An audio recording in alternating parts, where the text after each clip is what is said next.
Good morning, 8th standard. As you know, our block 20 is completed.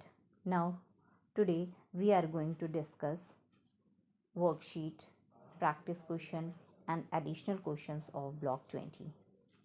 I hope you have completed all your work, but you need to take all your essentials with you so that you can check your answers and match them.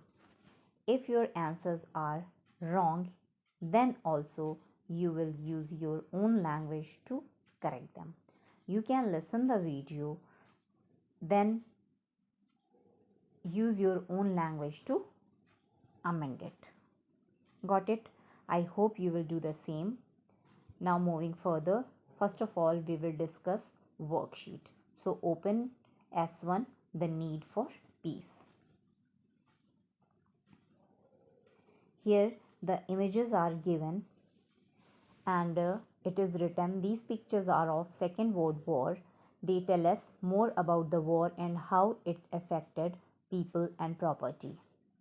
Look at the pictures and answer the questions below. So your answer should be based on the pictures or the images. Now come to the question number 1 and image 1 also. What are some effects of war on the countries involved? So you can see that the ruins of buildings are lying down and nobody is there on the street and roads and on the roads. So you can write it here that properties are being damaged and people left the place. Now come to the second image. How can countries find a way to prevent war and have peace? Here you need to use your own point of view because this answer you cannot give according to the image. So you can write down your own point of view, but according to me, countries can have negotiation, treaties, or conversation between or among themselves. Now come to the question number 3, or you can say image 3. Besides war, what else can disturb the peace in the country or the war? So my answer is terrorism, natural calamities, pandemics are few examples that can disturb the peace in the world. Now come to S2. If you have written something different, oh my god, picture is blur. Okay, here is the question, write true or false. I think you can do by your own because you have the books. So the serial is, first one is true, then false, then true. Now read the passage and answer the question. Most of the answer should be based on your passage. Got it? So read the passage carefully, then write down the answers. Many of you don't read the question carefully and don't read the passage and just started writing the answer. So this is not good.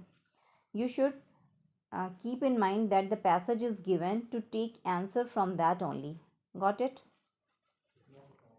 So write 4 things the UN can do to resolve the problem in Maryland. Got it? So here is the example of Maryland is given.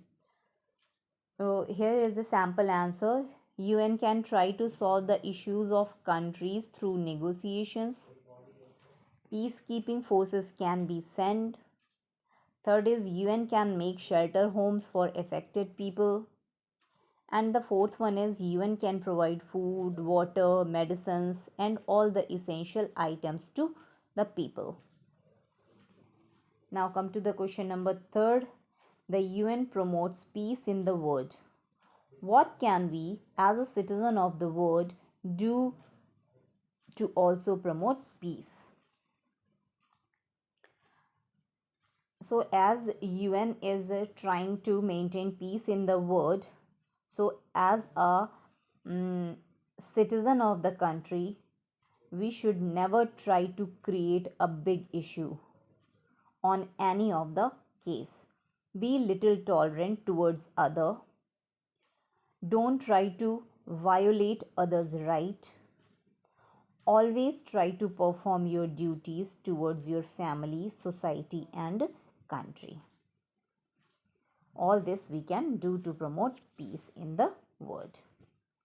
Now come to the S3 agencies of UN: UNESCO, FAO, WHO, ILO, and UNICEF.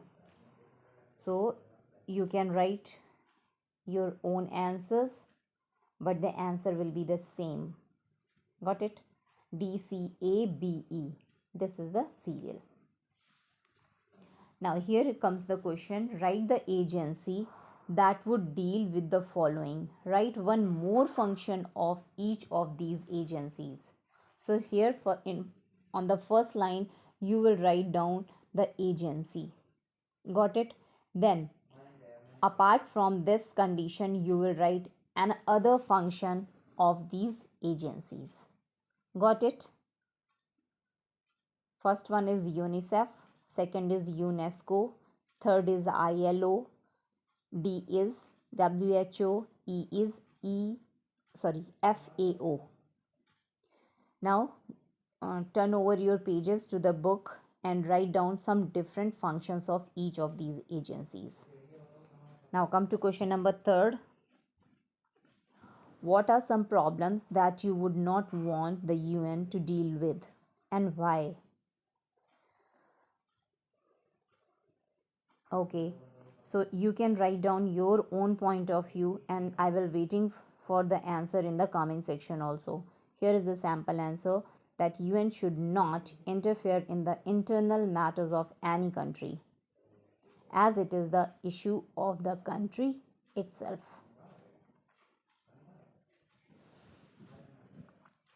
In the personal matters of the individual also, UN should not interfere.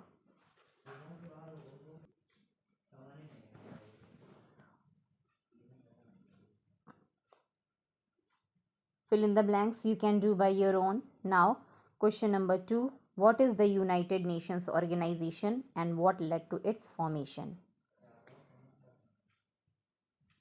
United Nations organization is an international body that tries to secure the world free of fear and ensure peace and security. A body, League of Nations, was set up after First World War, but it failed as Second World War took place.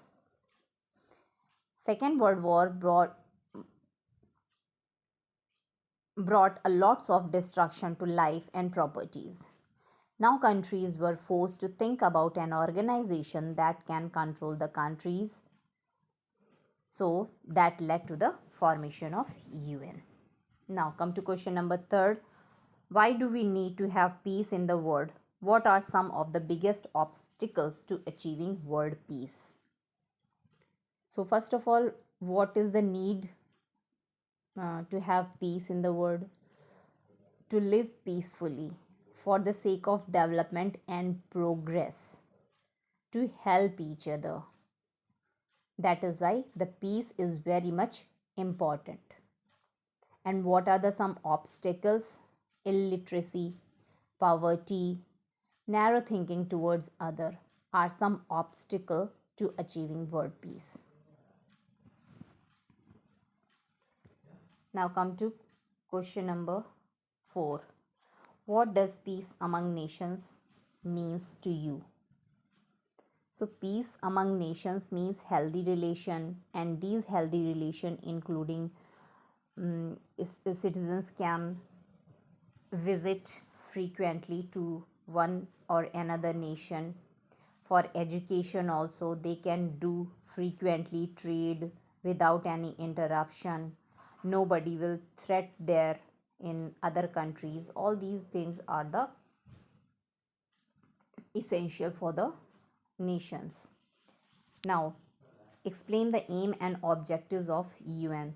That you will write by your own. It is written directly in the book. Write 3 things that would be different if UN did not exist. So you can write your own point of view. It will hardly matter that what I am telling to you, because it is a sample answer. Now, first point is powerful countries may capture the smaller neighboring countries. They can means you can say they can merge their land areas into themselves. Now, second is constant wars would have taken place if the UN would not be there. Third one is no one will be there to protect human rights through all over the world. Got it? Now, agencies of UN match the following. So this match the following you can do by your own. Now discuss one function each of the International Labour Organization, United Nations International Children's Emergency Fund, and the Food and Agriculture Organization. So you have written this answer in your worksheet also. You can write down very easily. Now, question number 9. Which according to you is the most important agency of the UN and why? So in this question you can write your own point of view that which of the agency is most important according to you. Now, which among the organs of UN do you think is the most powerful and why? All the organs are very much important, but one of the most powerful organ is the Security Council. It has the power to take important decisions on the matters relating to disputes between countries. The 5 permanent members of the Security Council are entitled to impose their decision on other countries. They also have the power to veto or reject any decision taken by the other member countries. The UN can send peacekeeping forces to any war ridden country to restore peace. Now fill in the blanks. This also you can do by your own. Second question, that is also, it is given directly. You can do explain why it is important to have peace in our country. So you need to tell why it is important to have peace in our country. So it is very much easy for you to say that for the development and for the welfare of the people of the country, it is very important to have peace. Now, what according to you is the most important function of the UN and why? The most important function of the UN. You have read several of the functions of UN. What you think is the most important, you can write. And you need to give the reason.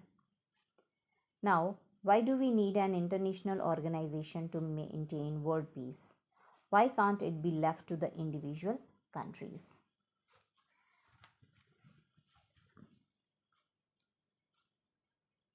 So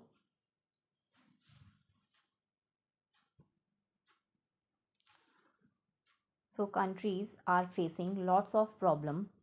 People are uneducated, they don't get proper health care, many don't have jobs, and many starve without food. So UN is trying to solve these problems by providing education, especially to poor children to whom it is not available. If children are uneducated, they will not get jobs when they grow up and will remain poor forever. Likewise, poverty and access to healthcare are big challenges countries face across the world. And many of the countries are so poor that they cannot help themselves by their own. That is why international organization is needed. Do you think the UN has been successful in its mission? Give reasons to support your answer. So, what do you think? I think the international organization or the UN is being successful. Why? Because the Third World War had not been taken place. And the second thing, UN was established to keep peace between various countries, and up to a large extent it has been able to control the outbreak of many wars. It also holds peaceful elections, protecting the basic rights of people and supporting poor countries. It also protects the environment and the rights of women. UN also helped in developing education and extending support to children in many of the countries. So in this way we can say that UN is being successful. I hope I had cleared all your doubts. If you do have still you have any question, you can ask me in the comment section. Now here are the answers of the question of the day. So first question was, how many member countries are there in UN? So the answer is 193. Second is, where is the headquarter of UN located? It is located in New York, United States. Third, what was the full form of UNICEF? Earlier, its full form was United Nations International Children's Emergency Fund, but today it is called United Nations Children's Fund. The last question is Secretary General of UN. So Antonio Guterres is the current Secretary General and it is his second tenure. I hope you have completed all your work. Thank you and have a nice day.